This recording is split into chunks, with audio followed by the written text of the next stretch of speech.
So, guys, as you saw my post during the week, that this week's topic is about next level, and I just wanted to, I wanted to sort of give some context to what I mean by that. Lazy Eye Zero was up. And Martha, hey. So I wanted to talk about it in the context of this 3-month challenge that I've been talking about, a 3-month project that you may, that I've invited you guys to participate in at the end of the year. So for those of you that weren't there, basically what I was saying was, we've done this before where people take on a 3-month project or challenge or whatever, and we check in with each other to see how you're getting on and support each other, and hopefully over the course of those 3 months you achieve what it is you set out to do. So we did it once before and loads of people did what they set out to do. So these projects can look like anything, any creative project, or not actually. One guy set a physical challenge that he wanted to change to get a better time over a certain distance with his running. So it could be anything. Tonya and Gwyneth and Tommy, hey. So the project could be a section of a bigger project that you're working on. It could be an entire project. So, for example, Amber, who's not here at the moment, thank you, Tanya. Amber, she wrote a draft of a play that she was working on. So it's not always like about completing one big project, but it's about just taking something over the course of a period of time and as something finite, something specific that you can achieve. So that's what the 3-month project is. So I wanted to talk about this next level thing. Hey, Paul. I wanted to talk about this next level thing just in the context of the project, but it's actually hopefully it'll ripple out into all areas of your life. So these projects, in terms of next level, these projects aren't just about getting something done. So they're not about, my garage has been full of stuff for the last 5 years and I want to tidy up. It's not that project isn't worthwhile. It's more of a place to, this next level thing is more of a place to come from. My intention with this whole series of conversations and the projects as well is that you're standing on different ground by the end of this. So it's not just about getting stuff done. You will, through the process of it, we all will, because I'm participating as well. We will get things done probably, but that's not the purpose of what we're talking about. Hey, Lydia. So I want us to all be standing on new ground, because otherwise, we can all just do things. You know what I mean? Like, a lot of people are very capable of just getting things done. That's not what this is about. This is about a paradigm shift, basically, a shift in your consciousness, a sort of raising of your vibrational frequency, so that you can have more, whatever it is that you're after, more joy and more peace and contentment in your life. Not more things, not more doings, not more stack of things I got done. That's not the purpose of this. It's to be standing on new ground and that, whatever that was, that. Lee, hey. So now also this whole conversation about leveling up or next level, this is not saying you should be doing this, you should want to get to the next level. That is talk of the ego, and we're gonna I'm gonna come to that. Just joined Cosmic Ordering, love it. Excellent. Well, this could be a conversation for you then, Lee, I hope. This is not about you should or a shouldn't. If you feel like I can feel a calling that there is a part of me or a part of what I'm doing that is being pushed or pulled, whichever way you go, kicking and screaming into your destiny, but you feel a call for a next level type movement in your life, then this conversation I hope is for you. That isn't to say that if you're perfectly content and everything is okay and you're very happy with how things are, even if they're not how you want them to be, but you're content with how things are, then don't feel any sort of like, no, I should. It's like, if this conversation calls you, then let it call you, and if not, then not a problem at all. So, as I was sort of teasing out this idea, I realised that there's kind of good and bad news. Hey Hattie and son of a Gav, hi. There's kind of good and bad news as far as levelling up is concerned, because the bad news is that I believe that the only thing that's in our way in terms of next level stuff is ourselves. You're like, fuck. But the good news is that if it is only ourselves in the way, then that means that all we have to do is get ourselves out of the way, and we can achieve that next level experience. And when I say like we are in our own way, what I'm basically talking about is the ego experience. So what is that? That's kind of like the mental noise that we're all familiar with.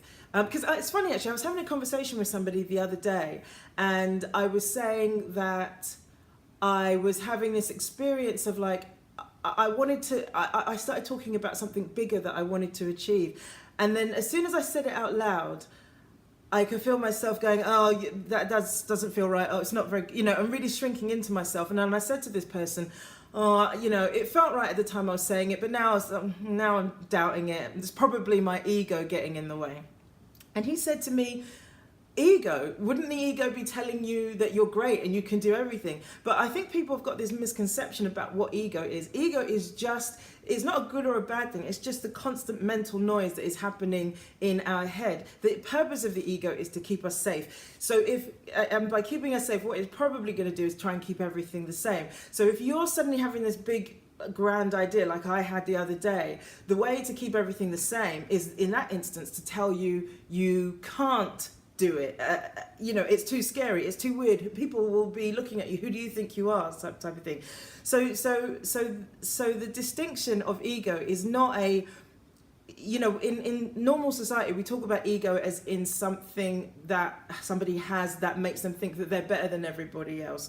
Well, it isn't just that. Sometimes the ego has this sort of negative, derogatory aspect to it, of telling you can't do stuff, or you're not good enough.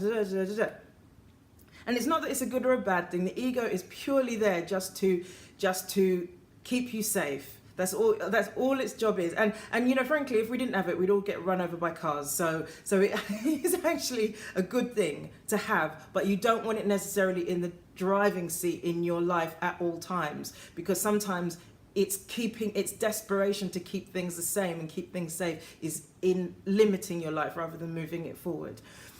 So Lee says, to me, what you are referring to, in my perception, is the human subconscious connection, original human internet. Yeah, I think it's like referred to as a Christ consciousness sometimes, or cosmic consciousness. Yeah, there's it's almost like, what they called, archipelagos? No, we get islands, and on the surface, it seems like they're all individual, separate little islands, but you don't have to go very deep under the surface to see that the land is completely connected, and it just happens to be these little isolated mounds of earth or rock or whatever that stick up above the water that give this appearance of separateness, but actually once you just go a little bit below the water, they're all interconnected. Deborah, hello. Lee gives a thumbs up. So the mental noise is, what was I saying? Oh yeah, so when we were saying we're in our own way, it's that mental noise that is trying to keep things the same, trying not to have you take any risks, and frankly, trying not to have you go to next level, because next level means scary, next level means change, next level could mean not safe. Like from the ego's perspective, it's looking at it just going, well, that's scary and unsafe and weird and uncharted territory, and I might not be of any use there. So it's going to want to pull you back. So the ego noise can be all kinds of things. So again, as in teasing out this idea, like I was looking at what's the first place to start in terms of this next level stuff, because it would be very easy for us to all go, okay, next level, you need to work harder, you need to do this, you need to do that, and give this whole kind of doing-y, bullet point-y, objective driven list of things to do to achieve a goal. But that, we've had conversations in the past about goals and stuff like that, but that's not what this is about. And it was only in looking at it that I actually realized that this is a matter of being rather than doing. So the first place to start, I would say, hey Sean O'Callaghan, oh, it doesn't show me the end of your name. Callahan, I'm guessing. And George, hi. So the first place I would say that one needs to start with this next level transformation even is is removing ego from the picture. Now, that's not in terms of vanquishing it, overcoming it, beating it up, like that putting that energy into the ego strengthens it. It will make it more prevalent and more present and push it even further into the driving seat. It will put it in the driving seat and the passenger seat, and it will put you in the back seat. So it's not about demolishing it, destroying it. It's just really actually the most powerful thing you can do with the ego and that mental noise is observing it. So in terms of getting to a next level, if you're feeling this pull towards an experience of feeling this pull towards like next level experience, what can that sound like? What can the ego noise sound like? Well, it can sound like a lot of shoulds. Like there could be a lot of thoughts like, I should be further along my career, I should be working harder, that's why I should get to the next level, I should know more than I do, and that's what's stopping me getting to the next level, I should be doing more, I should be on the next level even. You know, even the very thought I should be on the next level is something the ego is thinking, because why?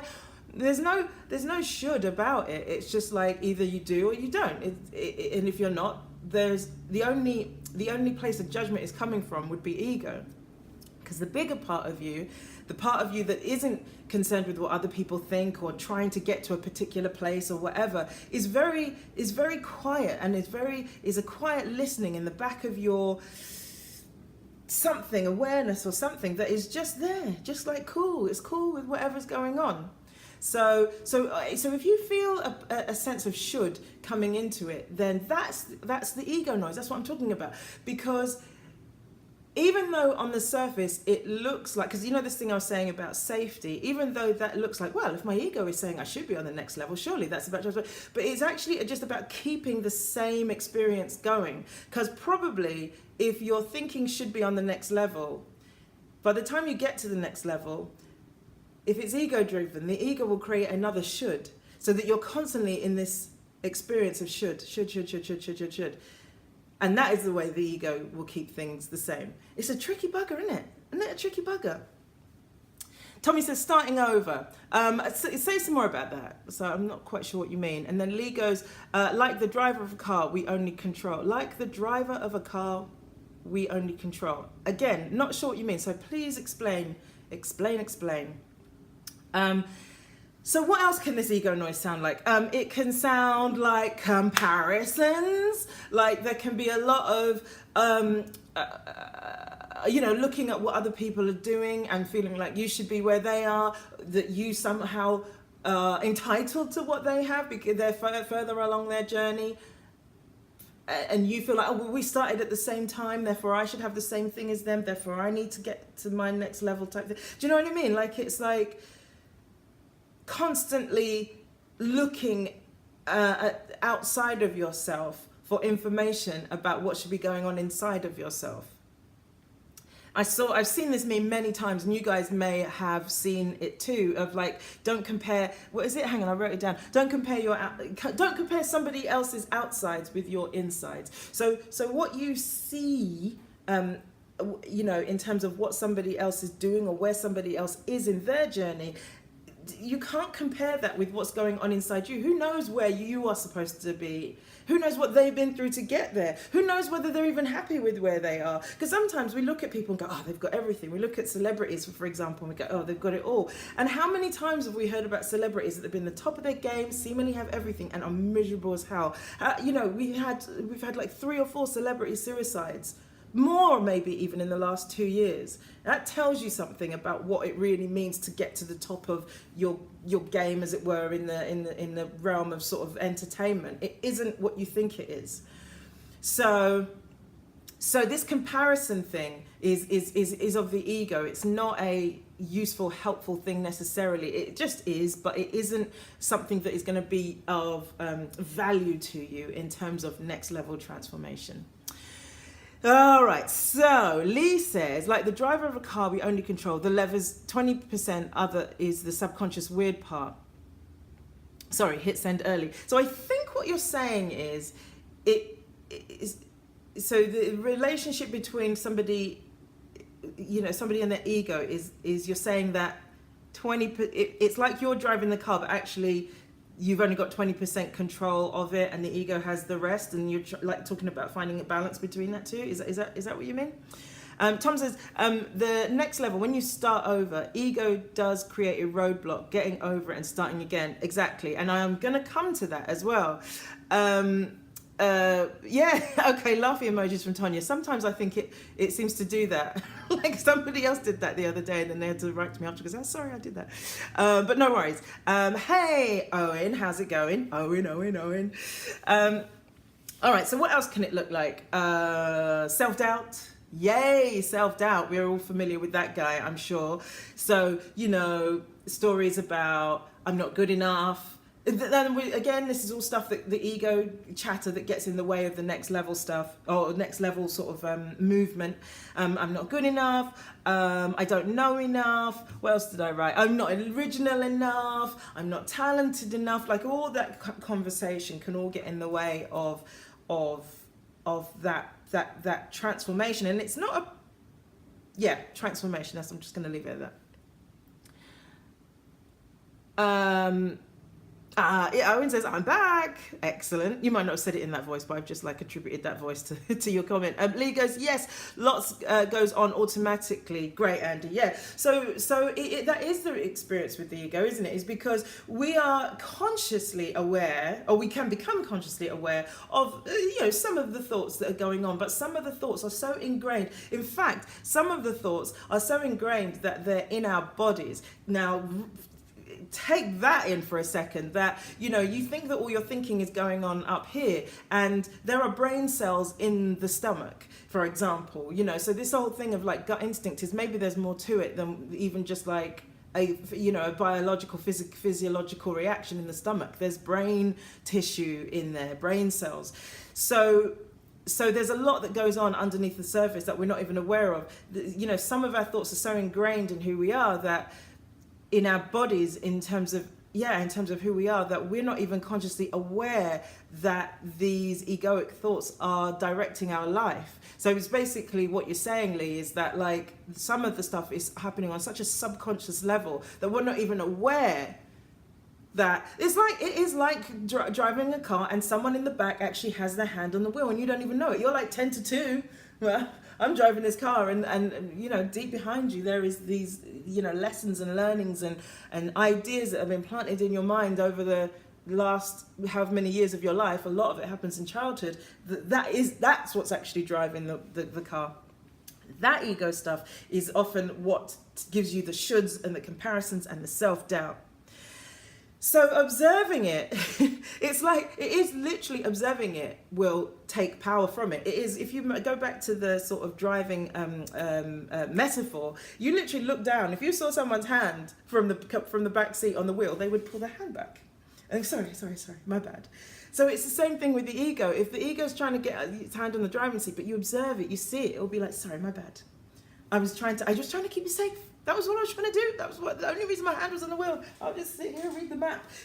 So yes. Anyways, Tonya, I want to feel pulled through life and trust in getting where I need on time, because now I always feel like I'm trying to outrun myself. And again, that's like, because I don't know if you were here for the conversation where I was talking about, I felt like I was a triathlete who kept adding one more event to the end of their race.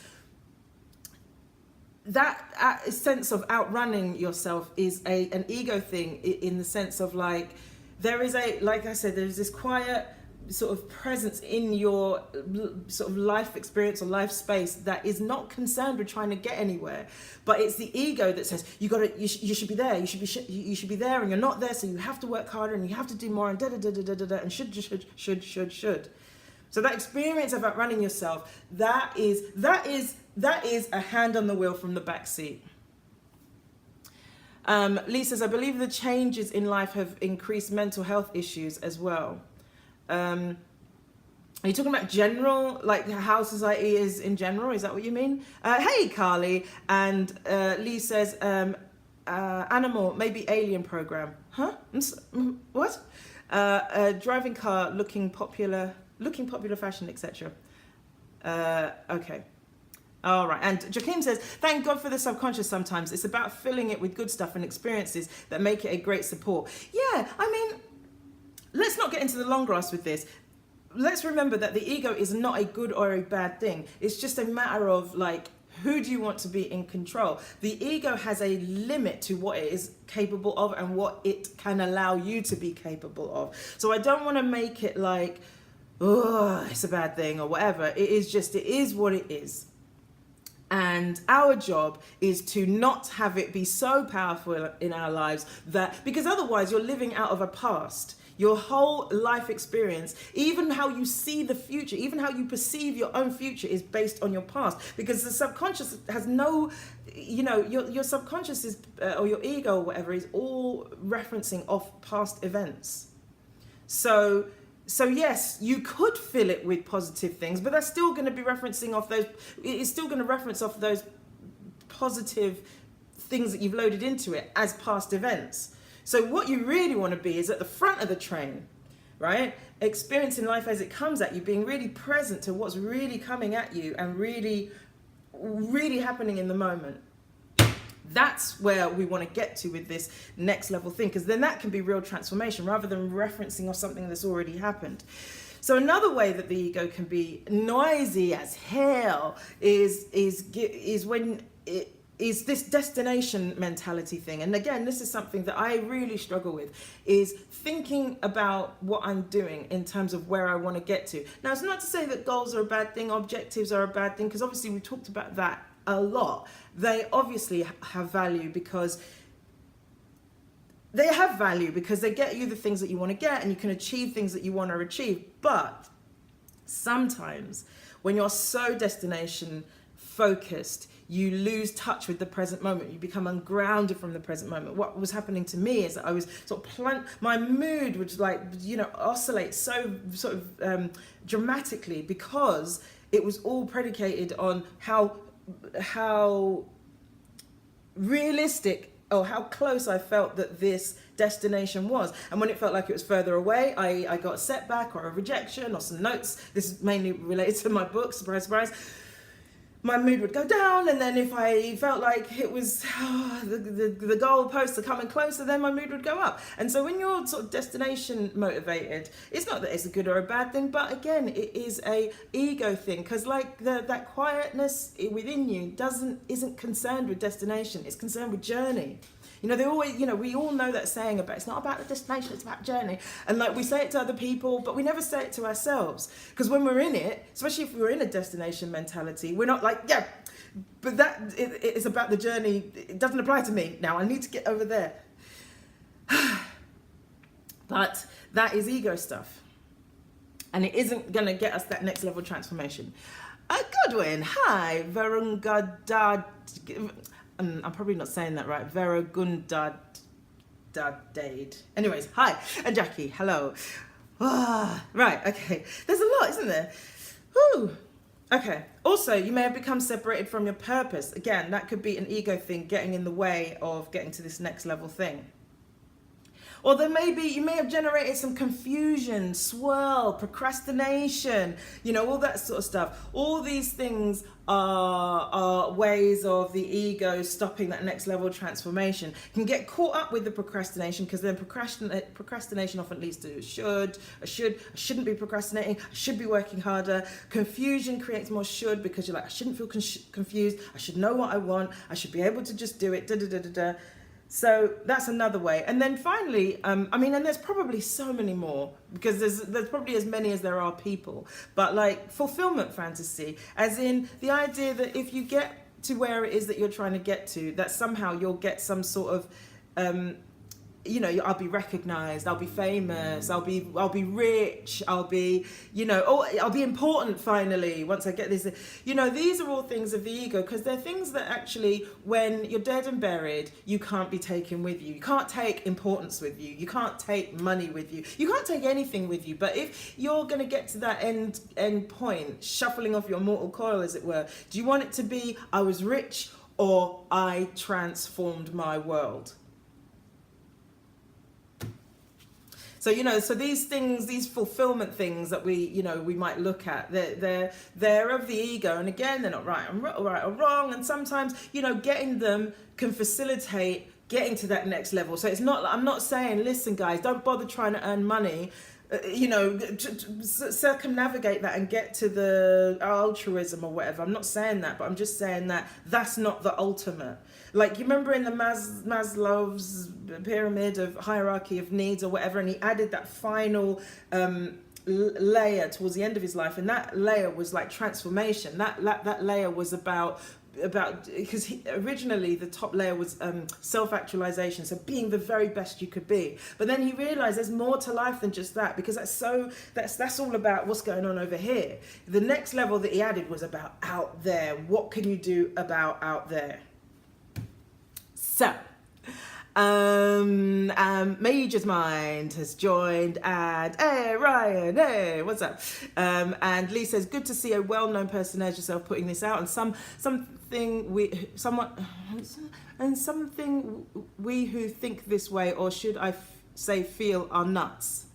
There's nothing nuts about this. This is where we're going. This is where we are going. We are not going. This is where we're going. However it's going to happen, this is where we're going as a society. So we're going to have to be the pioneers of this. In fact, we're not even the pioneers. This conversation is out there. It's just that more people are starting to talk this way. We'll get there. We will be anyway. I'm thinking of another tangent to go off on, but no, I'm going to stay on point. So, all right. So basically, we just had a look at all these different ego things, ways that the ego can get in the way of this next level experience. So basically, if you come from ego in terms of trying to get to that next place that you want to get to, human tribe, excellent word, Lee. If you come from ego about this next level stuff, what you will basically do is just recreate the same if you come from ego. So you want to create your next level experience, whatever that looks like. You want to create it from purpose. Because if you create from your purpose, and I think it was Lee, you were talking about this, you brought in this idea of Christ consciousness or cosmic consciousness, collective consciousness. There's a infinite field of possibility, which we are all part of, that you can create your next level stuff from, rather than from the ego's, I want to feel important, or I want money, or I want recognition, or whatever. Right? So phase one, all that to say, phase one is just recognize this ego noise, not judge it, not berate it, not try and vanquish it, just recognize it. Accept it, thank it. It is a freeze frame of a version of you that is wanting to be assimilated and healed. That's what that noise is. So if you hate it or berate it, you're basically doing that to yourself. There's no value in that, and you're giving it more energy anyways. And it lives off your negative energy or negative experiences or negative emotions. So just thank it, observe it, parent it, and then let it go, because it's not real, right? Great, phase two, done. So any negative thought like that, anything that, any conversation that's happening within you or outside of you, or that you put on somebody else, is fear-based ego conversation, and it isn't actually real anyways.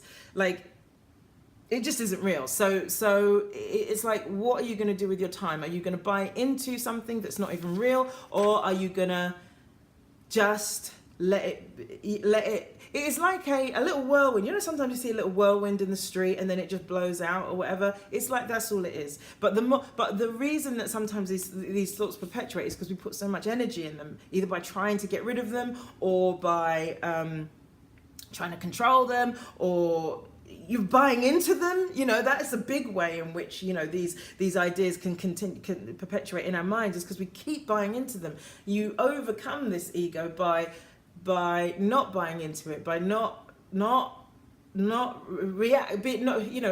your reactivity when it comes up in that respect. You know what I mean? Not playing, not acting out.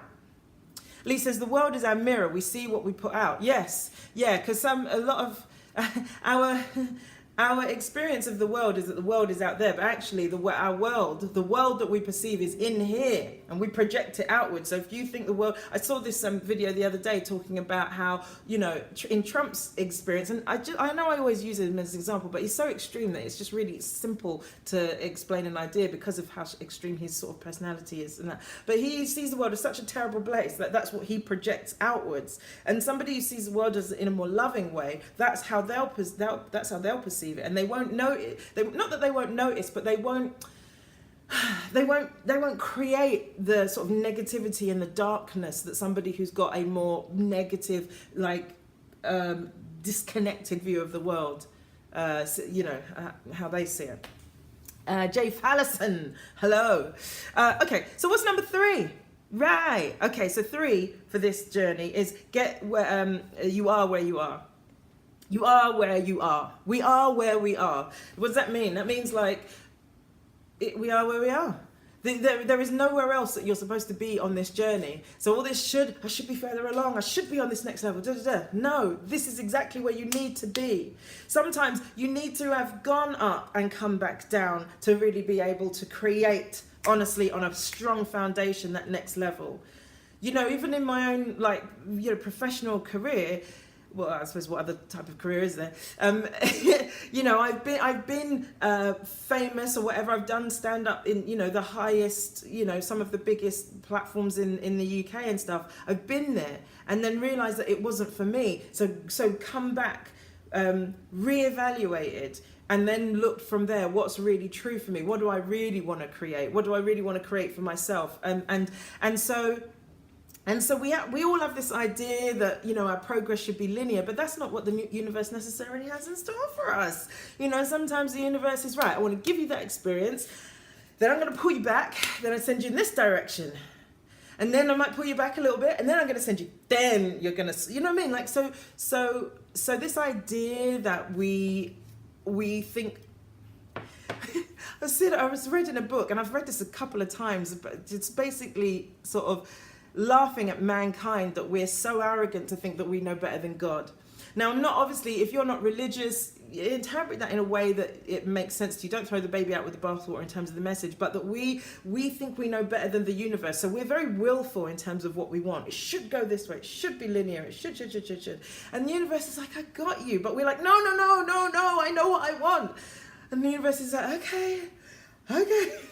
And then they're sort of like behind you, plodding along. The universe is behind you, plodding along, always there for you, even though you're willfully willing rather than trusting. But it's always, it has a plan for us, as it were.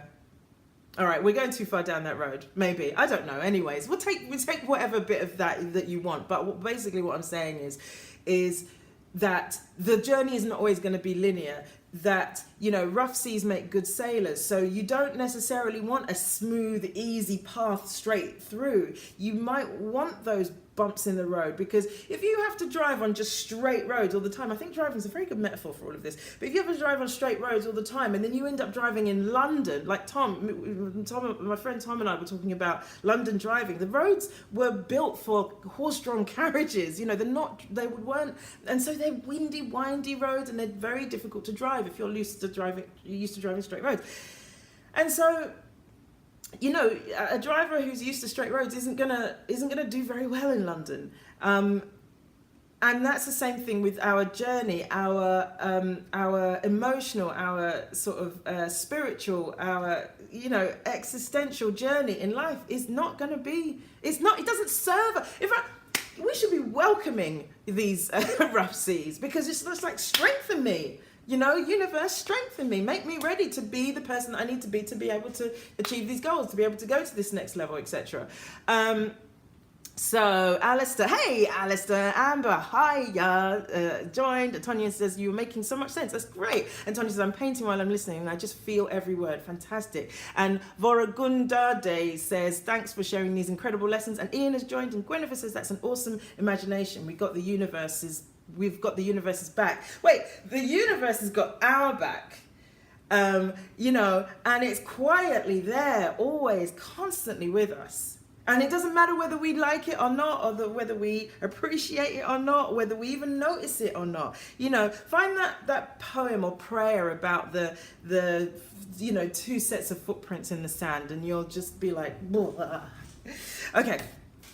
After, not now.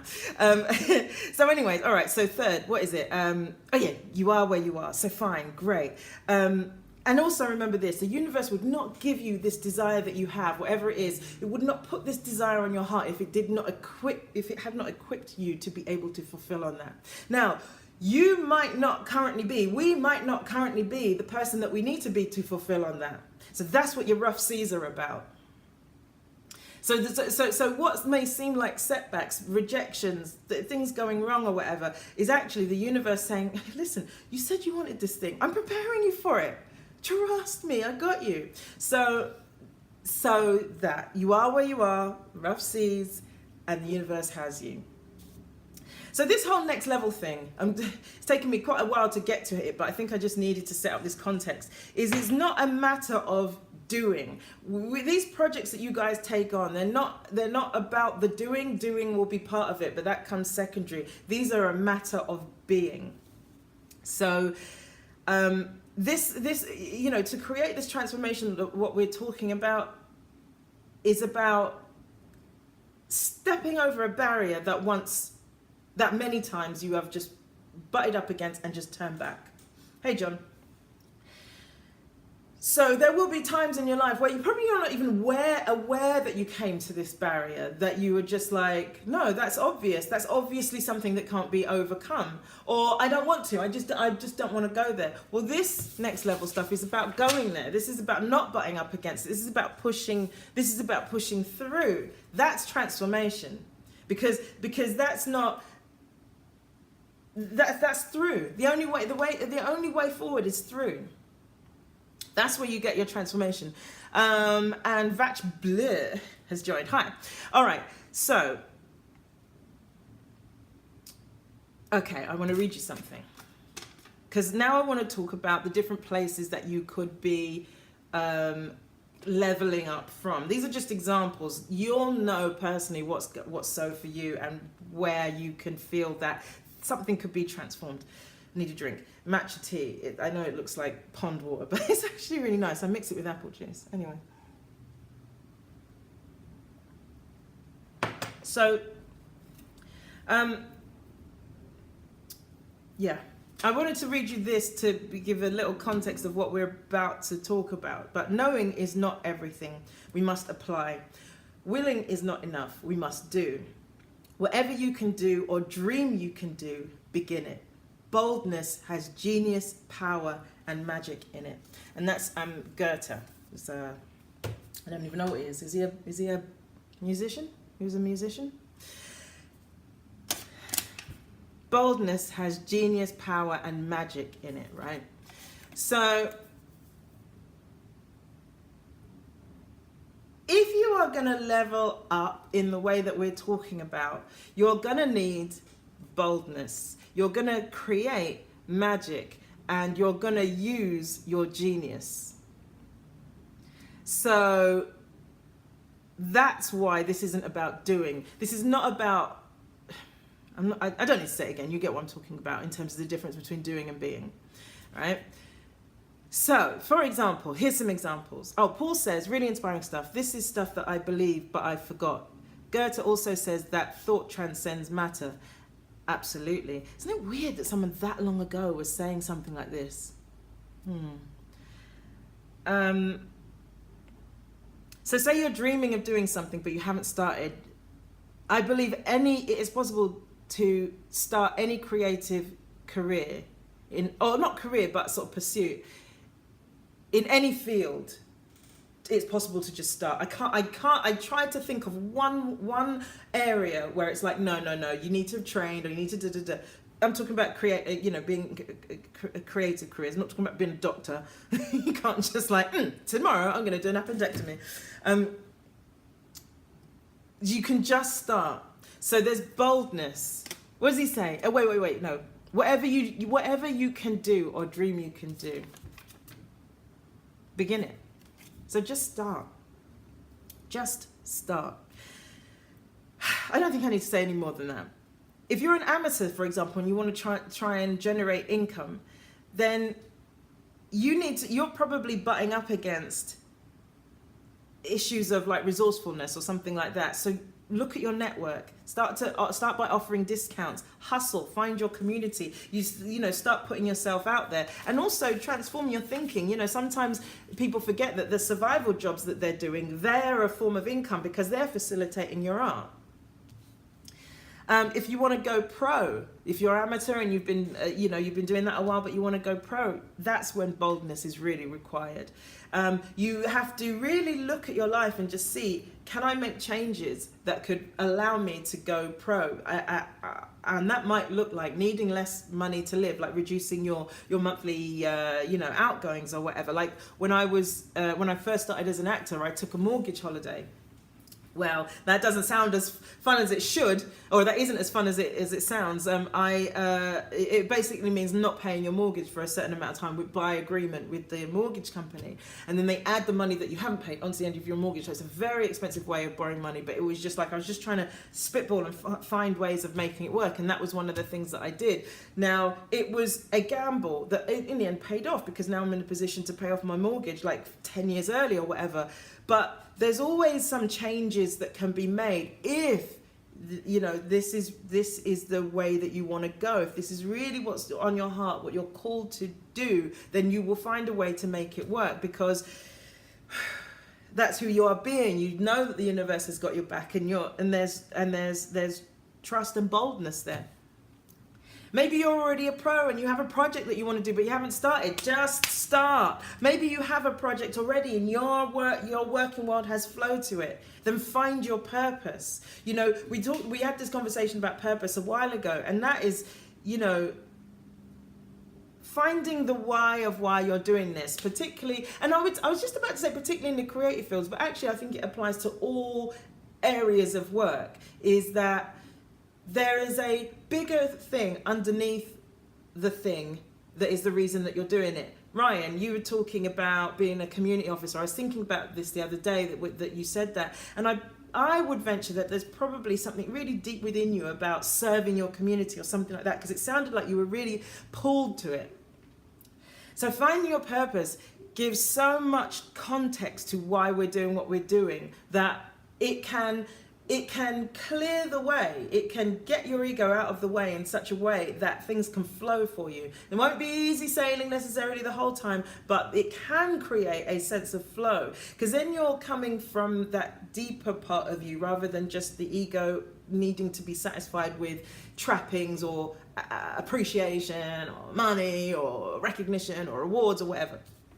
Because ego motivation can look like money. But, you know, there was research done that said that there's a certain threshold in terms of income where if you go beyond it, your happiness doesn't go that much. That doesn't increase alongside your income increase. You would think that billionaires were the happiest people in the world, but that's not the case. Once you get to about 50 grand, you know, so basically your basic needs are taken care of.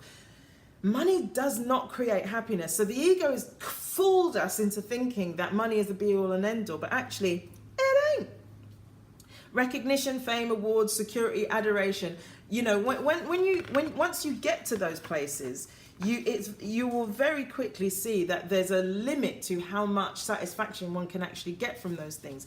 And the way, you know, as I was making that note, my mind turned to all the celebrities, because I follow quite a lot of famous people on Instagram, like of all the people who use their platform for something bigger than just self-aggrandizing or self-promotion or whatever. So many. Look at Leonardo DiCaprio. His Instagram is only about climate change and about making the world a better place. There's so many people who, and I think that's testament to the fact that when you get to the top of your game or whatever, you look around and you're probably going to go, okay, this is great, and I've got a lovely house and but is this it? And then you look for more. Not everyone, obviously. Some people are just like, let me get some more. Well, we now know where that thought is coming from, right? And then there's not a judgment. It just is what it is. But I feel that you guys are on a tracking something bigger than, let me just see if I can just earn money. Because I don't think you guys would have stuck with these types of conversations for this long if you weren't about a bigger picture. This is not a conversation for everybody. And you know, in my mind, I'm sort of like, I should advertise these. I should. And then I think, no, I think the people that are meant to be on these conversations are here. They're already here. Because we are where we are in terms of like how the world relates to money and the ego pursuits. We are where we are, but we're getting better. You know, we're in terms of like being able to see beyond just what the ego wants and see that there might be something bigger than that to create collectively. Sly says, do practices such as affirmations and meditation help in getting rid of negative egos? So that's a very good question. So let me see what to say to that, because that's a really good question. What I'm going to say is that meditation, I'm going to separate meditation and affirmations. Okay, so meditation I think is a very good practice because it will give you separation from the ego. It will quieten the mind, and if it doesn't, it will allow you, even if it doesn't, and the goal is not necessarily a quietened mind, it's just to distinguish yourself from the goings on in the mind. Do you know what I mean? The mental goings on. Like I was meditating yesterday and I had this realization that, oh, my mind, sometimes when I meditate, my mind goes into overdrive. And I'm thinking, I'm failing. But then I realize, oh, all I have to do is just step back and observe the storm going on. And then I'm meditating. And that will, over time, I believe, will allow the noise to quieten. But I won't be trying to do anything with that noise. All I'm doing is literally taking a step back and just going, the noise is noising. So in that respect, it gives it less power. So that so what you're saying about it, but you know, the effect that can have on the negative ego or the ego, let's say, let's not use a negative or positive word for it, but the ego, yeah, it will have a beneficial effect. In terms of affirmations, I think that comes from a different place. I don't know about the validity of affirmations, and maybe someone who's used them can speak to that. Sometimes people argue that if you're saying an affirmation, like if you were saying, I'm bold, I'm wise, I'm beautiful, well, who needs to say that other than somebody that isn't? So it's kind of almost like a catch-22. I don't personally use affirmations. What I do recognize, though, I just want to, sorry, I'm taking my time to piece together these thoughts because I want to say what I really think is so. What I do try to do is to remind myself when those more negative or limiting thoughts come in, I remind them they are a presence of something that is unrequired. I believe our natural state is whole and complete, and when we are experiencing negative thoughts or whatever, that they are a cloud that comes in the way of our already natural, whole, content, peaceful self. So I think that, for me, that would be a way to go in terms of affirmations. Maybe that's how an affirmation could be used, like, this is not real. Basically, that's what I say to myself sometimes. If I'm having a really negative thought, I'll go, this isn't real. And then, okay. And then it gets to pass, and then I get to have my day, you know, move on with my day. So sorry that was like, yeah, but I just wanted to make sure that I said what I really think is true to that. Because I could go, yeah, great, good for you, affirmations. And I'm not saying don't do them, but I'm just saying that I'm not sure about them. Hella Swanky, hey, Charlotte, and Vapebox UK, hello. All right, so nearly there. So we're talking about purpose, right? So when the ego is satisfied, you know, when it gets to that place where it just sees, oh, okay, so the money hasn't made me completely content. There's a calling, there's a deeper calling, there's more. Then that's when you might turn your attention outwards and have your purpose be what motivates you. Or you could just do that now. You could just start now, just have your purpose now. be your thing. And maybe the money and the recognition and the will come anyways. So you turn it about face. And then, okay, so if you have your purpose, if you've already done all of these things, if you have your purpose, then you just surrender. You surrender. The universe has you. You know, God's purpose is through you, for you to experience joy through service. That's the highest form of love. Again, if God is not a word that works for you, change it. Change it. Santa, you know, Santa's purpose is for you to experience joy through service, because that is the highest form of love. I'm not talking about fake altruism type stuff. I'm not talking about doing something because you think it looks good, you know, virtue signaling or whatever. I'm talking about you called to be of service for a particular group or for a particular cause or in a particular way. You found your purpose, now surrender into it. Because if it really is for you, the universe will not let that pass you by. It is yours, and it is your unique contribution to the world. Gwyneth says, could you explain how to meditate sometimes? I think I've tried to find out on YouTube, but I don't quite get how to do it. Okay, I will, Gwyneth. I think I've finished, because surrender is the last part of it. I stopped using numbers to describe each thingy, but so it was recognizing the ego noise, accepting it, finding different ways to level up, finding your purpose, and then if you found your purpose, simply surrender. So that is how one levels up. So it's a matter of being rather than doing. And meditation can play a part in that. My 3-month project is meditation. I don't think that a doing task for me personally, I don't think that's where transformation is for me. I think if I'm going to transform my world and take a little bit of my attention off myself and turn it outwards and really live into this purpose, whatever it is, I'm also feeling my way in terms of what that could be. I think that quietening my mind and not getting into doing mode would benefit me. And so for me, meditation is going to be my 3-month challenge. I don't know what that's going to look like. Probably going to try 10 minutes a day, every day, and just commit to that for 3 months. So Gwyneth, your Benjamin, hi, by the way. Gwyneth, your question was how to meditate. I can't tell you, I mean, there's so many different methods. Personally, the two that I really like, because some are loving meditations where you think about, you move through different processes of loving, healing white energy over yourself, then over your loved ones, and over people that are not your loved ones, and then over things like that.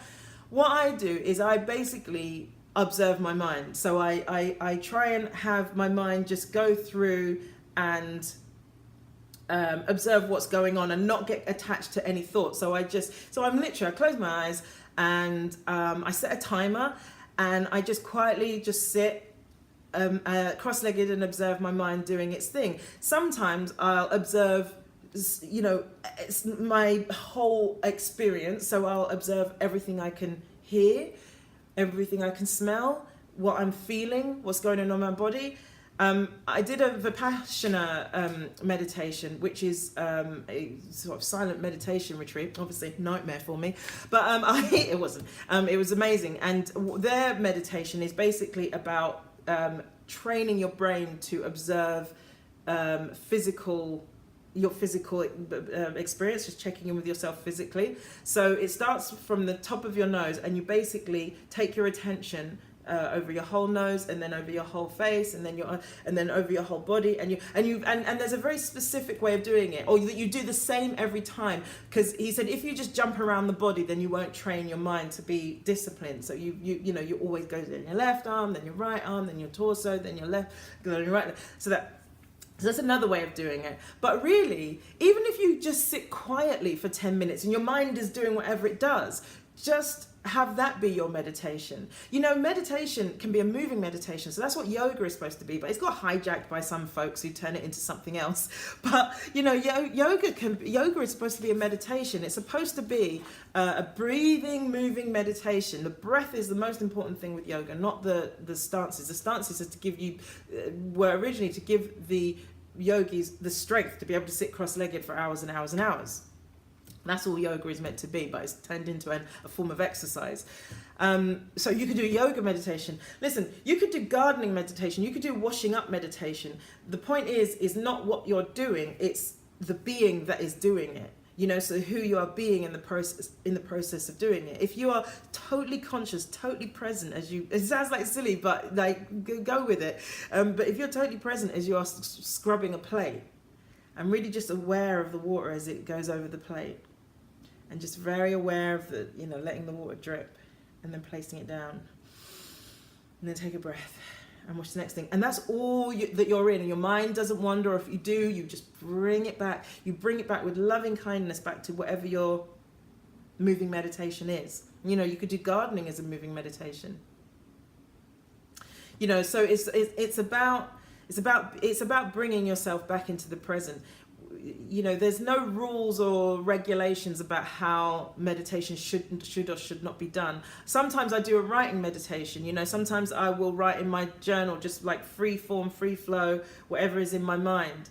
That too is meditation. So you got to find the form that works for you as well. And that's why I think there's so many different types, because there's so many different ways in which people can connect with the process of meditating. Just find the one that works for you. And if there's something you see online that you're just like, yes, that's my thing, then make that be your meditation. Or make up your own one, girl. It doesn't matter, you know? All right, so got the countdown. So, right, okay, Carly, she said she's going to join me in the meditation. Yes, cool. I think it's going to be the way forward for me. I don't think I need any more doing. Carly says, I follow my breath from my nose to my lip and back to my nose. So that's how Carly meditates. George says, I would love to do a meditation retreat. I struggle to make time for it, even though it makes such a difference. Yeah, well, okay, so in terms of meditation, isn't there a saying that says if you're busy, then meditate for 1 hour, and if you're very busy, meditate for 2 hours? Gwyneth says, okay, I think I get it. Thank you. Okay, so very quickly, guys. Where is it? Oh, there it goes. There we go. Yeah. So I just wanted to remind you guys. So there's 2 more conversations that we've got before we take a little break for Christmas. If you've got any topic requests, send them through. Start having a think about what your project is going to be, because like last time, we're going to declare them to everybody, right? We're going to type them into the thing and declare them, because, you know, that's a bold move to say it out loud to this group of people, and who are going to support you through your process as well. So on the 2nd of December, which is going to be the last one before Christmas, we're going to declare them. And if you think that anybody else would appreciate these conversations, then, you know, feel free to tag them in the little post that I put up in the week, or share this with them. These are all on YouTube, you know, so like if you want to go back to old topics or whatever and just like say purpose, I think was a good one, good conversation we had. Being present was good. There was another one. What was last week's one? Anyway, that was a good one. I felt like that was whatever we talked about. It had a good, you know, good energy to it, and a lot came up. So yeah, share away and have a wonderful week, guys. I will see you next time.